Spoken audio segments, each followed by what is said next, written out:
What's up, guys? Pastor Luke here. Hey, real quick before we get into the lesson today, just want to give you a quick announcement of what's happening tomorrow night, January 15th. On Friday, that's tomorrow at 7 o'clock, we're having an all-in worship experience that we're entitling The Throne Room. It's going to be a time that we can kind of cap off our week of prayer and fasting by meeting here at the church for a worship experience where we're going to be singing songs. We're going to have a time of reflection and prayer.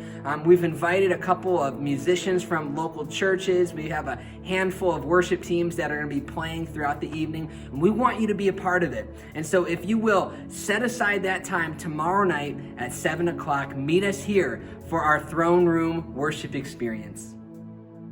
During the last 100 years or so, the United States has experienced a couple of severe droughts. There was just these lengthy periods of time where there just was really hot temperatures and really no rainfall. If you think back to the 1930s, there was this thing that you probably have heard of. It was called the Dust Bowl. And it hit states like Colorado and parts of Kansas and Texas and Oklahoma. And what happened was it got so dry that the wind would kick up the dust and it would ravage the land. And then moving on to the 1950s, there was this thing called the Texas Drought. Now get this, Texas during the 50s had about 8 years where there was 50% less rainfall. I mean, can you imagine that? Just for 8 years, having half the rain that you normally experience. Moving on to the 1980s, there was this thing called the Midwestern states drought. What happened was during that period of time, temperatures had soared and there was, get this, heat waves that killed between 400 and 500 people. And then more recently, there was the 2011 to 2017 California drought. And it got so hot and it was so dry that it killed 102 million trees. Now, over the last decade or so, farmers have kind of learned some techniques having gone through these different droughts. They've learned how to capture and preserve rainfall. And what they call it is dry farming. And to kind of get you into that, let me take you right over here and show you what I mean by that. Okay, so I've got a sponge here soaking in water. And if I were to take this sponge, and if I were to just take it outside on a hot, warm day, it would probably dry out pretty quickly. But here's the thing, if I take the same sponge and I soak it in water, but if I wrap it in plastic wrap or cellophane, this sponge, it'll stay moist for a really long time. And that's essentially what dry farming is.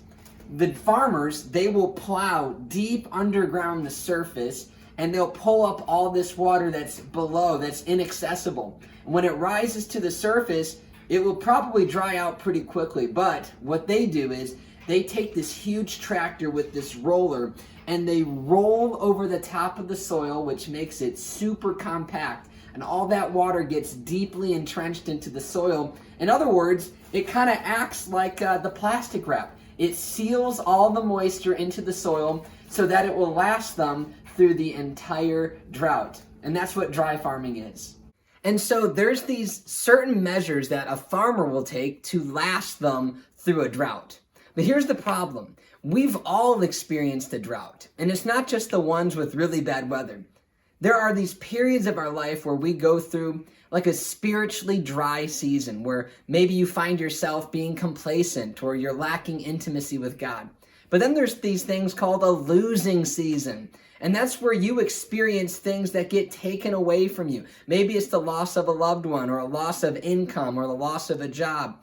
But then there's this other category where I just call it a stuck season, where you've just encountered setback after setback. And here's the problem. We don't really know what to do during a drought. I mean, instead of like a farmer would of tilling the soil and sealing in the moisture, what we do, we just lock ourselves into our house and we wait for the storm to pass, hoping that we can just survive.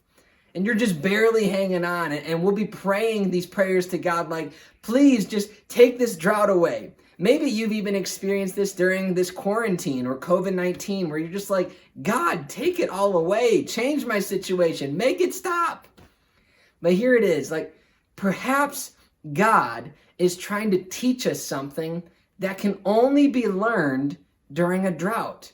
Perhaps there are these experiences or these survival hacks that can only be gained by you going through a drought. I mean, just think about it. Like, our ancestors didn't learn how to make fire until they sat in the darkness, and a bird doesn't learn how to fly until they know what it's like to fall. I mean, we don't invent a cure until someone suffers from a sickness. In the same way, farmers, they don't learn how to dry farm without a drought. And I think it's this way that there are sometimes things God will only reveal to us when we've experienced or when we've gone through a drought. And so what I want to do with you guys tonight, I want to just take you to a story in the Bible where there was this severe drought. I mean, it was bad. It didn't rain for 3.5 years. But there's this guy that learned a valuable lesson along the way when God withheld the rain. Now, Elijah, who was from Tishbe in Gilead, he told King Ahab, "As surely as the Lord, the God of Israel lives, the God I serve, there will be no dew or rain during the next few years until I give the word." Now, you might have heard of this guy. His name is Elijah. He's a well-known prophet in the Bible. And what happened was he would receive messages from the Lord, and then he would speak it to the designated recipient. In this case, it was King Ahab. But before Elijah was recognized as this mighty man of God, he was actually a rainmaker. What had happened was Ahab had made Baal the national religion of Israel. And so Baal was kind of thought to be this god of the weather. And so as you can imagine, God was not too happy about this. And so he decided to withhold the rain for over 3 years. And so Elijah, he comes and he delivers this message to the king, and Ahab is furious. And very quickly, the rainmaker would become the refugee as he ended up having to run for his life. Let's keep reading the story. Then the Lord said to Elijah, "Go to the east and hide by Kerith Brook, near where it enters the Jordan River. Drink from the brook and eat what the ravens bring you, for I have commanded them to bring you food." So Elijah did as the Lord told him and camped beside Kerith Brook, east of the Jordan. And the ravens brought him bread and meat each morning and every evening, and he drank from the brook. I mean, this is crazy. I mean, absolutely crazy. Sometimes God will provide for you in strange ways. You've probably noticed this at different times. I mean, in this story, God sent ravens. And maybe you've seen one on a walk or as you're driving, but ravens, they're a dirty bird. And so God, he used a dirty bird to feed his guy during a famine. And God is basically saying, all right, so I'm going to send you Chick-fil-A biscuits, or I'm going to send you a Popeyes chicken biscuit. In fact, comment below if you want the Popeyes chicken or you want that Chick-fil-A chicken. Besides the point. And so, like, if you're Elijah and God's going to provide for you, you'd expect rain, right? Or, I mean, if God's going to send you help, I mean, why not send bodyguards to protect him? But the fact that God, he sends birds.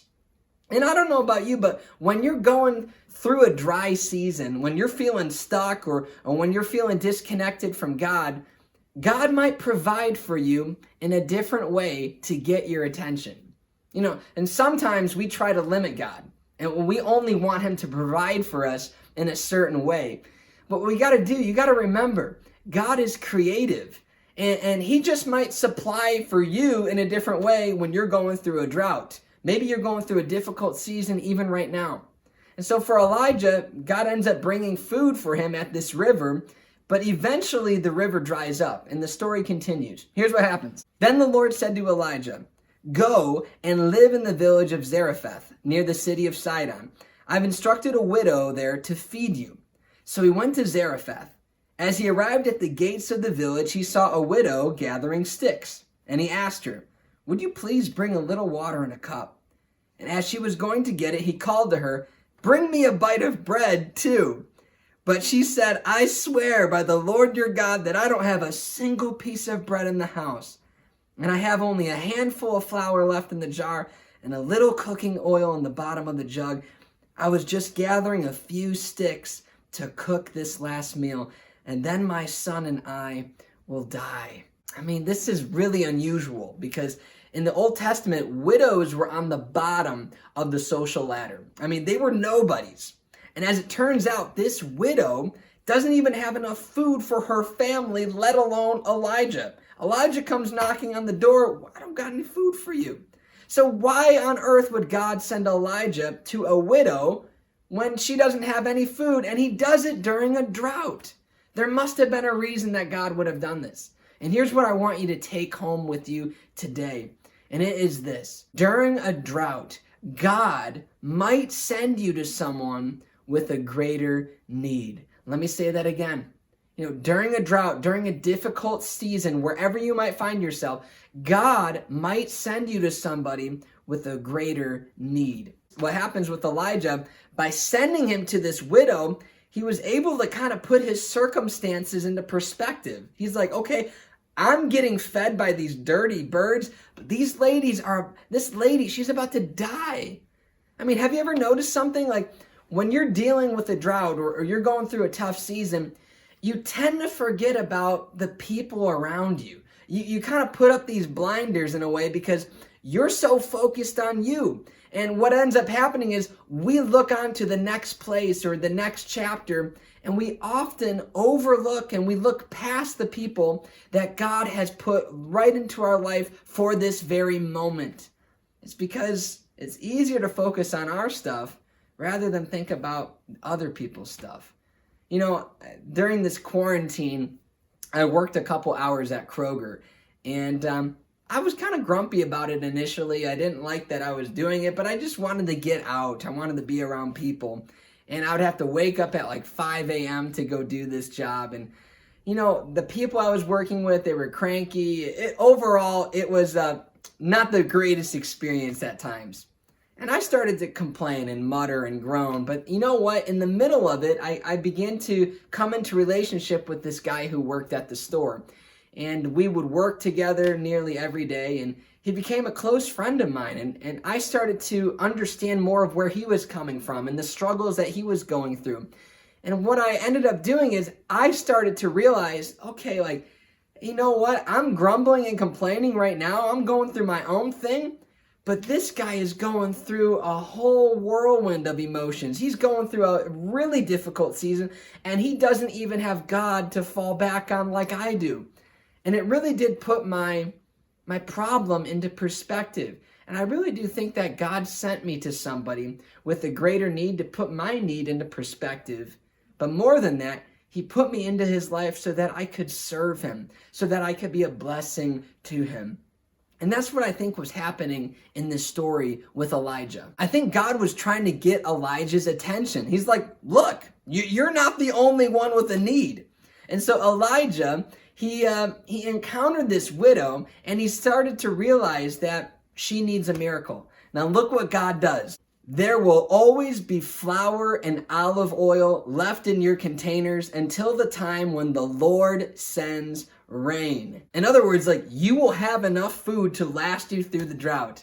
And that's amazing. Like, God will always give you enough to go through a drought. And by encountering someone with a greater need, Elijah realized how great God's supply really is.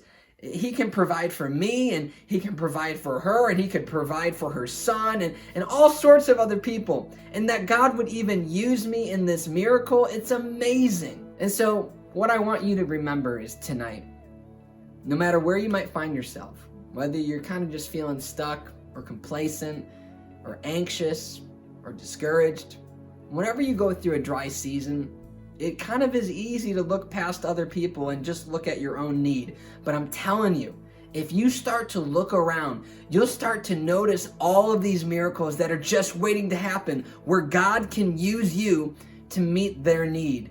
And I think that should be our mission right now, that in the midst of uncertainty and difficulty and distress, we as God's people, we need to look around for opportunities to serve and to rescue people in need. They're all over the place. Like, think about this. God has intersected your life with certain individuals for the purpose of revealing his goodness and his glory to them. And all it takes is just removing these blinders from your eyes that will change your perspective. And what happens is as you begin to do that, you'll start to notice that there's all kinds of people around you with which you can be a blessing to. And here's what's amazing. As we serve those people around us, God can actually meet your own need in that very moment. He did it with Elijah. He's done it with me throughout my life. And what's amazing is he can do it with you too. But are you ready? Are you ready to serve and rescue the people around you? Because if you do, you can be sure that God will meet you there. And so as we wrap up here tonight and we usher into a time of prayer, I just want to give you a couple of prayer points. In fact, I would actually call them prayer prompts because they're kind of questions I want you to ask yourself. Here's the first one I want you to ask yourself. How has God blessed me? And I'm hoping that as we wrestle with that question, as you answer it, you will actually start to praise God. You'll start to recognize God has given me so much already to get through this season, and that will be a moment of praise. So how has God blessed me? Prayer prompt number 2, who has God placed in my life that I can bless? And I hope that that question would actually move you into a time of intercession, that you would begin to recognize these people. Maybe God would open up your eyes to start to realize, oh my goodness, I've got this family member or this coworker or this neighbor that I can be a blessing to. And here's prayer prompt number 3. What steps can I take this week to serve those around me? That's really the application of this whole message. What steps, no matter how big or small they are, what can I do this week, this day, to be a blessing to those people around me? And I'm hoping that as you consider those things and as you move into this time of prayer, that God will open up your eyes. He'll change your perspective. He'll lay names and people on your heart so that we can then be ready to serve and rescue during this season. Thanks for joining us, and God bless you as you move into this time of prayer.